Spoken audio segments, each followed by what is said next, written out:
नमस्कार, बहुत स्वागत है आपका। न्यूज 18 आप देख रहे हैं और आपके साथ मैं हूं अंशिका पाठक। बुलेटिन की शुरुआत करेंगे बड़ी खबर के साथ।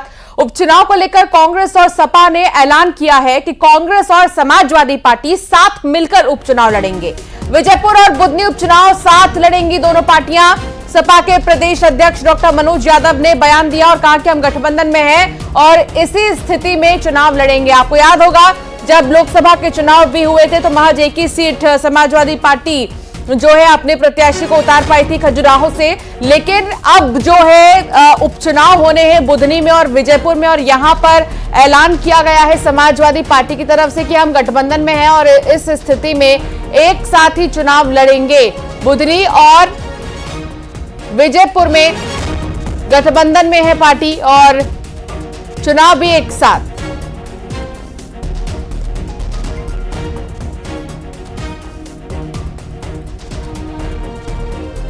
हम लोग इंडिया गठबंधन में हैं अभी, और जैसे भी आपसी सहमति बनेगी हम लोगों की आपको जल्दी ही बता दिया जाएगा, लेकिन मजबूती के साथ लड़ेंगे और भारतीय जनता पार्टी को हराने का काम करेंगे। क्योंकि भारतीय जनता पार्टी का जो शासनकाल है, हम लोग देख रहे हैं कि 20 साल से मध्य प्रदेश को एक बीमारू राज्य बना दिया है।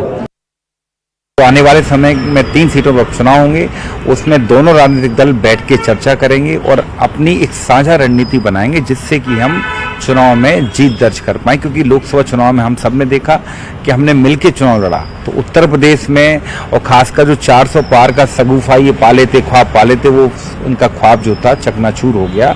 तो आगे भी आप देखेंगे इंडिया गठबंधन का ये गठबंधन खासकर समाजवादी पार्टी के साथ आगे भी जारी रहे।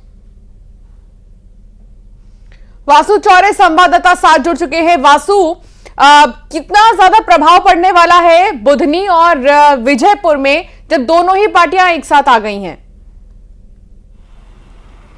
बिल्कुल, देखिए कांग्रेस ने जिस तरह से समाजवादी पार्टी के साथ मिलकर पहले तो इंडिया अलायंस का गठन हुआ और इंडिया अलायंस ने बेहतर प्रदर्शन पूरे देश के अंदर किया। हालांकि मध्य प्रदेश में वैसे परिणाम नहीं आए जिसकी उम्मीद कांग्रेस और सपा कर रहे थे, लेकिन अब जो उपचुनाव मध्य प्रदेश में होने जा रहे हैं बुधनी, विजयपुर और इसके अलावा बीना सीट पर भी उपचुनाव होना है, क्योंकि वहां पर भी जो कांग्रेस की मौजूदा विधायक थी वो दल बदल कर चुकी है और बीजेपी में शामिल हो चुकी है। कांग्रेस और समाजवादी पार्टी दोनों की ही साझा रणनीति तैयार होगी और इसके पीछे का सबसे बड़ा कारण ये है कि जो वोटों का विभाजन हो जाता है अलग अलग चुनाव लड़ने में, वो ना हो, उससे बचा जा सके और कांग्रेस के फेवर में नतीजे आए। क्योंकि हाल ही में हमने देखा जब अमरवाड़ा में उपचुनाव हुआ तो वहां पे गोंगपा जो तीसरा मोर्चा थी वो 20,000 से ज्यादा वोट वहां पर ले गई और कांग्रेस को एक बहुत करीबी 3,000 वोटों की हार का वहां पर सामना करना पड़ा। तो इस तरीके की स्थितियां ना बने और जो कांग्रेस का यानी कि भाजपा विरोधी विचारधारा का जो वोट है वो कांग्रेस को एक तरफा एक कमेंट उनसे भी लूंगी। वासु, आप बने रहिए हमारे साथ। अभिनव जी, कांग्रेस और समाजवादी पार्टी बुधनी और विजयपुर के उपचुनाव में एक साथ आ रही है, क्या सब कुछ ठीक है और ये एकजुटता का संदेश? देखिए, अभी आपके संवाददाता वासु चौरे जी को मैं सुन रहा था, उन्होंने बताया कि सुना मैंने जो शॉर्ट में कि इंडिया गठबंधन ने जबरदस्त प्रदर्शन किया भी लोकसभा चुनाव में, और ये पूरे पब्लिक डोमेन में कि यूपी में जिस तरीके से अयोध्या हो चाहे चित्रकूट हो, तमाम जगह पर इंडिया गठबंधन को एक जबरदस्त सफलता मिली है। और उसी को आगे बढ़ाते हुए अभी विजयपुर और बुधनी में भी इंडिया गठबंधन के रूप में समाजवादी पार्टी हमारे साथ है। तो इससे जो बल मिलेगा वो जनता को मिलेगा। जनता के मुद्दे जो लगातार हम उठाते हैं वो साथ में उठेंगे और चुनाव भी साथ में लड़ेंगे और आगे जो भाजपा जो चुनाव में रहेगी उसको जबरदस्त तरीके से हराने की रणनीति रहेगी हमारी। ठीक है, नेहा जी हमारे साथ जुड़ गई हैं। नेहा जी, समाजवादी पार्टी और कांग्रेस सब एक साथ मिलकर चुनाव लड़ेंगे। उपचुनाव की अगर मैं बात करूं तो बुधनी और विजयपुर में उपचुनाव होंगे, क्या यहाँ पर कंपटीशन समझती हैं क्या? देखिए, भारतीय जनता पार्टी का कार्यकर्ता 24 घंटे 365 दिन जनता के समक्ष रहता है और इसीलिए चाहे विधानसभा चुनाव के परिणाम हो चाहे लोकसभा चुनाव के परिणाम हो, जनता ने आशीर्वाद देके भारतीय जनता पार्टी को विजय बनाया है। अभी एक अमरवाड़ा का चुनाव हुआ, ऐसे ही वादे कमलनाथ का गढ़ कह के कहा जा रहा था, पर अब वो भारतीय जनता पार्टी की केंद्र और राज्य की सरकार की योजनाओं का लाभार्थियों का गढ़ हो चुका है। उसी प्रकार से चाहे विजयपुर हो, बुधनी सर्वाधिक मतों से जीतकर शिवराज जी आए थे। तो ये कांग्रेस जिस प्रकार का एक दिखावा कर रही है एकजुटता का, वो हमने देखा कि अखिलेश वकीलेश और किस प्रकार से शब्दावली का इस्तेमाल किया था विधानसभा चुनाव के समय। लोकसभा में भी कोई समर्थन नहीं था एक दूसरे का। तो ये सिर्फ एक दिखावा है, एक मोमेंटो बनाने का प्रयास कांग्रेस पार्टी कर रही है, पर धरातल पर कहीं नहीं है। ठीक है, अभिनव जी, आप कैसे देखते हैं इस चीज को, क्योंकि इसे दिखावा कहा जा रहा है। इससे पहले भी जब लोकसभा के चुनाव हुए थे तो सिर्फ एक ही सीट समाजवादी पार्टी जिसपे कैंडिडेट उतारी थी अपना, और भी ज्यादा सीटों का बंटवारा हो सकता था और उस समय सामंजस्य क्या नहीं बैठ पाया था? अभी जो चुनाव हुआ है अमरवाड़ा का, उसमें सभी को पता है कि किस तरीके से धन बल और शासन के दम पर चुनाव हुआ। मात्र 3,000 वोट से ये जीते, जहां ये 30,000 की बातें कर रहे थे, जहां 16 राउंड तक हमारा प्रत्याशी आगे रहा 5,000 से, और अचानक 3 राउंड में वो हार गया 3,000 से। तो ये जो धनबल बाहुबल पे इनके प्रवक्ता जिस तरीके से बातें कर रहे हैं, और जानकारी भी अधूरी है, लोकसभा में कांग्रेस सपा मिलकर ही चुनाव लड़ी थी, और जानकारी दुरुस्त कर लेना चाहिए। और आगे भी आप जब देखेंगे चुनाव में तो कांग्रेस का जो संगठन है वो जीतू पटवारी जी के और उमंग सिंघार जी के नेतृत्व में जबरदस्त तरीके से आगे बढ़ रहा है। ब्लॉक पर, वार्ड में, हर जगह, मतलब पंचायत से लेकर सभी जगह पर हमारे कार्यकर्ता ताकत के साथ जनता के, किसानों के, कर्मचारियों के, युवाओं के, महिलाओं के मुद्दे उठाए जाए। एक साथ जो मिलकर अब एक बार फिर से नजर आएंगे दोनों ही पार्टी। उपचुनाव में भी देखना होगा कितना कंपटीशन और भी ज्यादा टफ यहाँ होने वाला है। बहुत शुक्रिया आप दोनों का ही साथ में जुड़ने के लिए। रेहा जी आपका भी बहुत शुक्रिया, अभिनव जी आपका भी बहुत शुक्रिया, वासु आपका भी बहुत शुक्रिया जानकारी साझा करने के लिए। रायपुर में बुलडोजर का एक्शन देखने को मिला है और राजधानी में निगम का बुलडोजर चला है। सिविल लाइन में अतिक्रमण पर बुलडोजर चला है। निगम का बुलडोजर, बड़ी संख्या में अवैध दुकानों को हटा दिया गया है। अवैध तरीके से यहां पर जो दुकानें हैं वो चल रही थी, लेकिन उनको आखिरकार हटा दिया गया।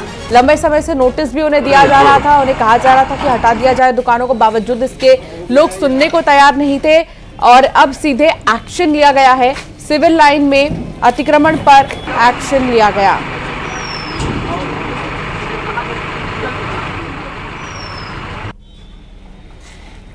तो ये तस्वीर आप देख रहे हैं रायपुर की, जहां पर सिविल लाइन में अतिक्रमण पर निगम का बुलडोजर चला है।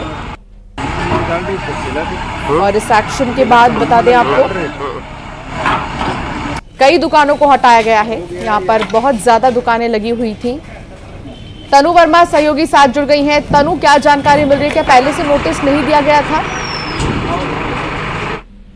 जी बिल्कुल, देखिए नगर निगम का अवैध अतिक्रमण पर बुलडोजर की कार्रवाई जो है वो लगातार जारी है और लगातार अलग अलग इलाकों में नगर निगम के द्वारा अवैध अतिक्रमण पर बुलडोजर भी जो है वो चलाया गया जा रहा है। लेकिन बुलडोजर चलाने से पहले नगर निगम के द्वारा जो भी सड़क के किनारे में अवैध ठेले चौपाटी जो लगाकर बैठे होते हैं उनको पहले नोटिस दिया जाता है और नोटिस उनको समय पे दिया जाता है कि वो खुद से उस जगह को छोड़ के जो है वहां से अपने जो ठेले और चौपाटी उनको हटा दे। लेकिन अगर उसके बाद भी लोगों के द्वारा ठेले और चौपाटी को नहीं हटाया जाता तो नगर निगम जो है बुलडोजर की कार्रवाई करती है। और इसी कड़ी में आज सिविल लाइन थाना क्षेत्र में करीब 7 से 8 दुकानों पर जो है बुलडोजर की कार्रवाई जो है वो देखने को मिली। और ये बुलडोजर की कार्रवाई अभी भी जारी है। ऐसे में आज कहा जा सकता है कि और भी राजधानी के कई इलाकों में ये बुलडोजर की कार्रवाई जो है वो देखने को मिल सकती है, क्योंकि लगातार सड़क के किनारे इन ठेले चौपाटी के लगने से ट्रैफिक की समस्या जो है राजधानी रायपुर में बनी होती है। और लंबे समय से नगर निगम के द्वारा इन अवैध अतिक्रमण को हटाया जा रहा है और आज फिर एक बार फिर जो है कार्रवाई की गई।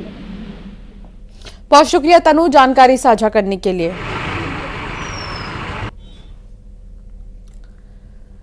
उज्जैन प्रशासन की बड़ी कार्रवाई देखने को मिली है। फर्जी डॉक्टर का क्लिनिक सील कर दिया गया है। गलत इंजेक्शन लगाने से एक बच्चे की मौत हो गई थी। 1 साल पहले ही इस बच्चे की मौत हुई थी।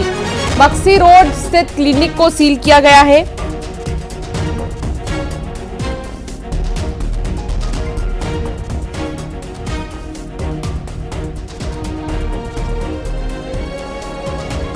एक साल पहले ही बच्चे की भी मौत हो गई थी। मक्सी रोड स्थित क्लिनिक के पास जो है एक्शन लिया गया है। फर्जी डॉक्टर के क्लिनिक को सील किया गया। इलाज के दौरान उसकी मौत हो गई, उसके पास डिग्री नहीं है, इस तरीके की शिकायत आई थी हमारे पास। उस शिकायत का निराकरण करके फिर इस नतीजे को पहुंचा कि ये इनके जो डॉक्यूमेंट पाए गए वो एलोपैथी दवाइयों के लिए योग्य नहीं है और किसी काउंसलिंग से इनका रजिस्ट्रेशन भी नहीं है और ये अपात्र हैं एलोपैथी इलाज करने में। ये सब चीजें देखने के बाद यहाँ भी पाया गया अभी कि इनके पास एलोपैथी दवाइयाँ पाई है और ये दवाइयों के पात्र नहीं है। ये सब कार्रवाई के बाद इनका क्लिनिक सील करने की प्रक्रिया भी चल रही है। खबरों में आगे बढ़ेंगे और अब बात करेंगे छतरपुर की, जहां बाढ़ में फंसे 5 लोगों का रेस्क्यू किया गया है। वो भी कड़ी मशक्कत के बाद इन्हें बाहर निकाला गया। धसान नदी में बाढ़ आने से 5 ग्रामीण जो है वो फंस गए थे। 4 पुरुष 1 महिला को बाहर निकाला गया। एसडीआरएफ की टीम ने बोट के सहारे इनका रेस्क्यू किया। बमनौरा पुलिस थाना के भैंसाखेड़ा गांव का यह मामला बताया जा रहा है। किसी तरह इन्हें बाहर निकाला गया है।